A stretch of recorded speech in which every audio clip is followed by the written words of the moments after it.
Movie ডেটে গেলাম ফ্রেন্ডের সাথে, অ্যান্ড ট্রাস্ট মি, এই এক্সপিরিয়েন্সটা ছিল নেক্সট লেভেল। আসসালামু আলাইকুম everyone, welcome to my another blog. আজকের ব্লগটা একদম ডিফারেন্ট টাইপের। আমি আর আমার ফ্রেন্ড চলে গেলাম একটা মুভি ডেটে। সে প্রথমে রাজি হতে চায়নি, বললো সাফোকেটিং এনভায়রনমেন্ট, অনেক ক্রাউড থাকবে, ভালো লাগবে না। দেন আমি সাজেস্ট করলাম স্টার সিনেপ্লেক্সের এনভায়রনমেন্ট একদমই আলাদা।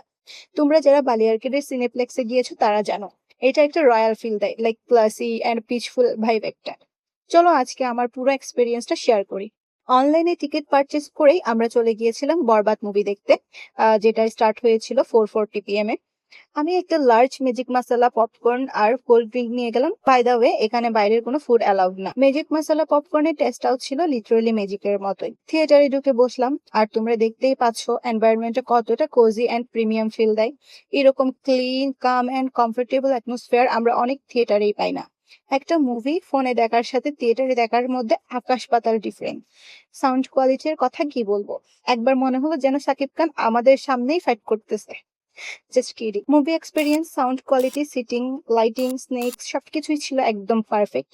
আমি আগেও 2-3 বার গিয়েছি, বাট এইবার ছিল স্পেশাল, কারণ ফ্রেন্ডকে নিয়ে গেলাম আর ওর পুরোনো ধারণাটা ভেঙে গেল। সেখানে আমার ছোট ভিক্টরি। সামটাইমস জাস্ট একটা পুশ, একটা ছোট এক্সপিরিয়েন্স, একটা বন্ধুত্বকে একটা ফরএভার মেমোরি বানিয়ে দেয়। যারা এখনো মুভি থিয়েটার অ্যাভয়েড করছো পুরোনো ধারণা নিয়ে, একবার ট্রাই করে দেখো। হয়তো নতুন একটা অভিজ্ঞতা, নতুন ছবি, নতুন একটা বন্ডিং এর ফ্রেম তুলে দিবে। তো আজকে এই পর্যন্ত, সবাই ভালো থেকো, আল্লাহ হাফেজ।